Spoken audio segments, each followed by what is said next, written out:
Picture this, you're 23 years old. You just solved one of medicine's most impossible puzzles.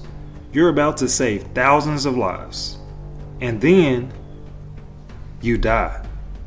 Your white professor swoops in, steals your work, and for 6 years, the world believes he cured leprosy. This isn't just an academic theft, right?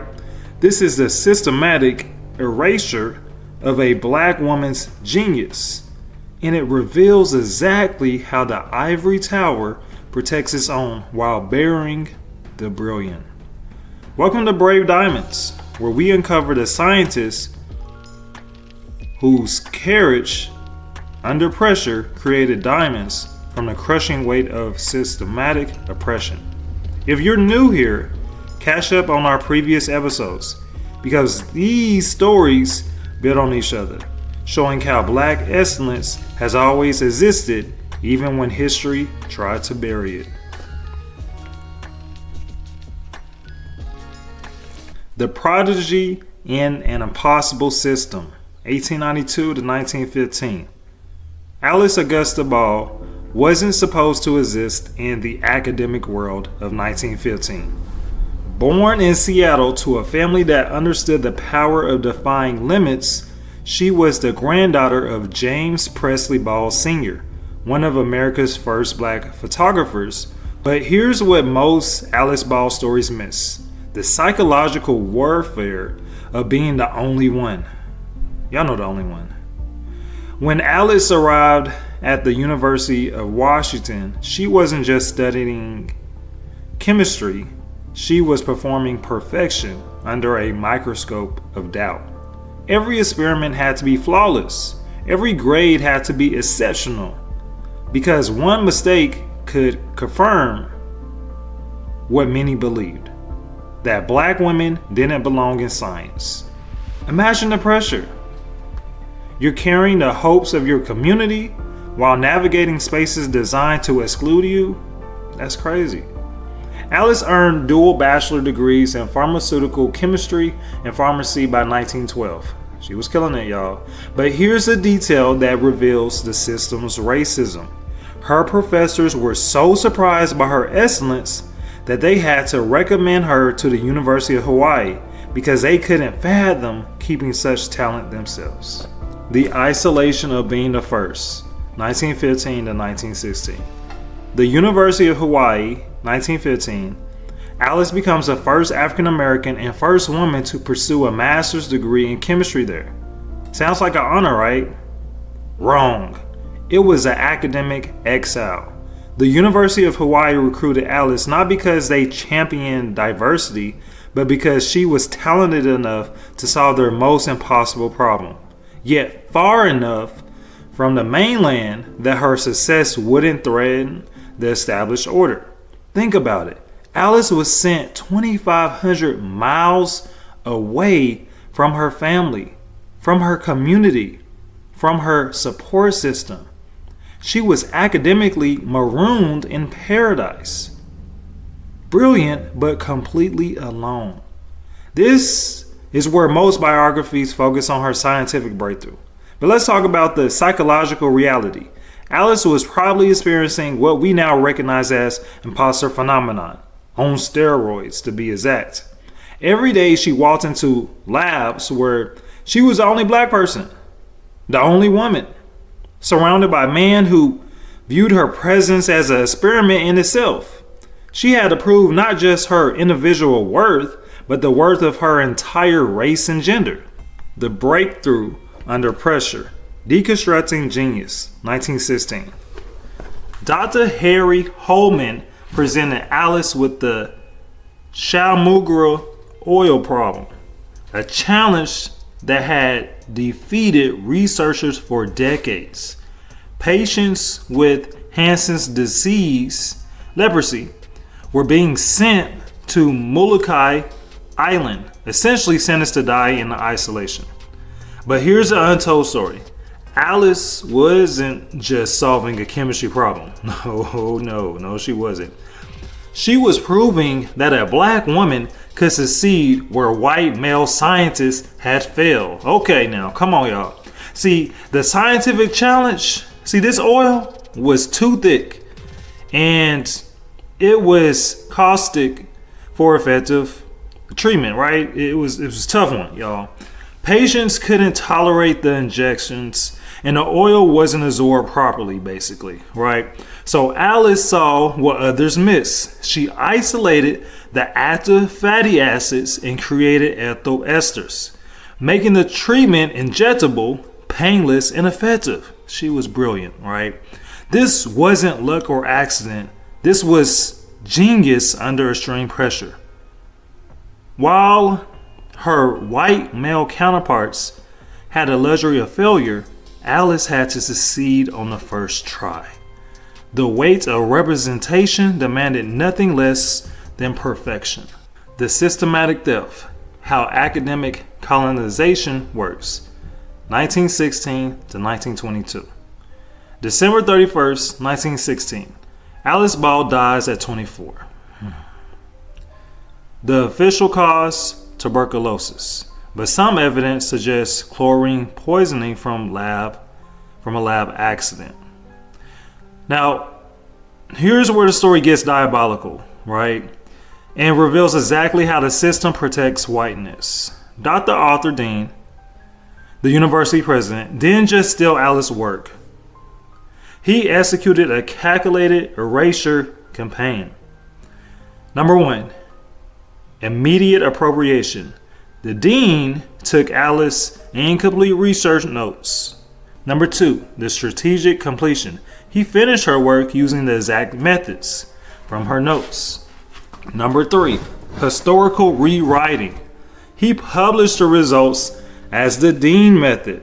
Number four, academic gaslighting. He never mentioned Alice's contributions. This was institutional racism with that PhD. Dean understood that in 1916, America, a cure attributed to a black woman would be less credible, less marketable, less acceptable to the medical establishment. So his whitewashed the discovery. The system worked exactly as he designed. Black genius creates, white institution profits, history forgets. The anatomy of academic erasure, how it spreads.